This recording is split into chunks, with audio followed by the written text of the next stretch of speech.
Nous continuons avec les explications de vote communes. La parole est à Monsieur Philippe Vigier pour le groupe UDI pour 5 minutes. Merci de bien vouloir quitter l'hémicycle en silence, mes chers collègues, s'il vous plaît.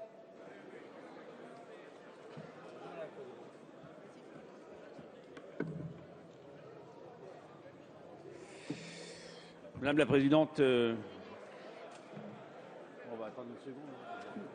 Mes chers collègues, merci d'avoir la gentillesse de quitter l'hémicycle en silence pour que Monsieur Vigier puisse s'exprimer.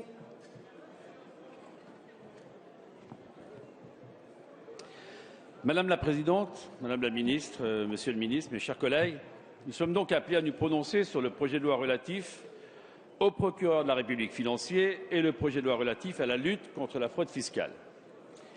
Les objectifs poursuivis par ces deux textes sont naturellement soutenus sans réserve par les parlementaires du groupe UDI. La moralisation de la vie politique n'est pas l'apanage d'une majorité qui doit faire face à ses propres turpitudes. Elle n'est pas non plus la chasse gardée que peuvent se réserver quelques députés qui font leur promotion sur le dos de l'ensemble de leurs collègues. Toutefois, il est pour nous évident que ces textes essentiels n'auraient pas dû être présentés à chaud par le gouvernement. Ils auraient dû au contraire faire l'objet d'une véritable concertation en amont, en associant l'ensemble des groupes politiques et se nourrir de la force d'un véritable accord de l'ensemble des responsables politiques. Vous qui reprochez, Madame la Ministre, à l'ancien gouvernement de légiférer dans l'urgence, que n'avez-vous pas fait?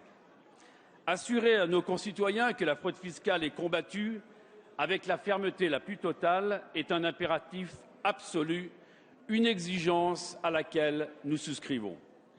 Le climat actuel des affaires est détestable, qu'il s'agisse de l'ancien ministre du Budget ou d'autres responsables politiques. Alors que le chômage explose et que le pouvoir d'achat a connu une baisse historique, ces scandales renforcent le sentiment d'injustice et on le constate dans les urnes dimanche après dimanche.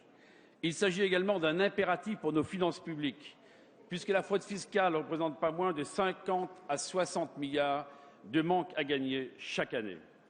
La République exemplaire promise par le Président de la République ne peut pas, ne doit pas seulement être une promesse de campagne. Ce doit être une exigence partagée par l'ensemble des forces politiques. C'est l'exigence de l'UDI. Nous saluons donc les avancées qui ont marqué l'examen du texte en commission et en séance. Je pense notamment à la création d'un statut du repenti, cher au rapporteur Yann Galu, adopté à l'initiative de la rapporteure, ou au renversement de la preuve, comme le disait tout à l'heure un collègue, en matière de blanchiment. Pour autant, ces deux projets de loi soulèvent à nos yeux des problèmes majeurs qui n'ont pas été résolus dans l'hémicycle. En effet, comment accepter, Monsieur le Ministre, que le gouvernement n'ait pas voulu faire sauter le verrou de Bercy, Bercy, citadelle imprenable? Pourquoi la fraude fiscale serait-elle le seul délit à ne pouvoir être poursuivi d'office, Madame la garde des Sceaux, par le procureur de la République? Le verrouillage opéré par Bercy sur les affaires de fraude fiscale est totalement incompréhensible, alors même que le gouvernement prône la transparence, l'indépendance de la justice et l'égalité de chacun devant la loi. Comment comprendre en effet que des régularisations suite à des fraudes puissent être effectuées dans le secret du cabinet du ministre, en accord avec la Commission, alors qu'une infraction majeure au code de la route constitue un délit? Pour le groupe UDI, Monsieur le Ministre, ce n'est pas acceptable, nous l'avons dit en séance. Nous tenons à ce que nos concitoyens puissent avoir la certitude que personne ne passera entre les mailles du filet. Nous espérons que l'examen du texte au Sénat puisse enfin permettre des avancées sur ce point fondamental. Notre seconde critique concerne la création d'un procureur de la République financier et des moyens qui lui sont dévolus. Quelle sera, Madame la Ministre, sa véritable indépendance? On peut s'interroger quand on sait que celui-ci sera placé sous double tutelle de l'administration fiscale et du procureur général de Paris. D'ailleurs, le procureur financier ayant une compétence nationale, le procureur général de Paris, par définition, sur Paris. Et donc en lien direct, Madame la Ministre, avec la garde des Sceaux. Il est donc évident que ce procureur de la République, contrairement à vos déclarations, ne sera plus indépendant, pas plus d'ailleurs que n'importe quel autre procureur nommé selon les mêmes modalités.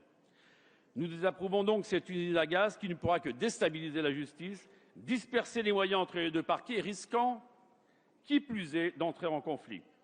Face à la capacité d'adaptation en permanence des fraudeurs, la dispersion est la pire des solutions. Madame, Messieurs les ministres, nous tenons à vous assurer que les députés UDI soutiennent sans réserve la lutte contre la fraude, contre les fraudes, qu'elles soient fiscales ou qu'elles soient sociales. Pour autant, ces textes sont encore insuffisants à nos yeux. Néanmoins, nous ne voulons pas faire obstacle aux avancées qu'ils contiennent. C'est la raison pour laquelle nous voterons pour le projet de loi relatif contre la fraude fiscale. Je vois que les ministres du Budget lèvent les yeux avec attention. Nous voterons donc pour ce texte. En revanche, nous nous abstiendrons sur le projet de loi relatif au procureur de la République financier. Merci, Monsieur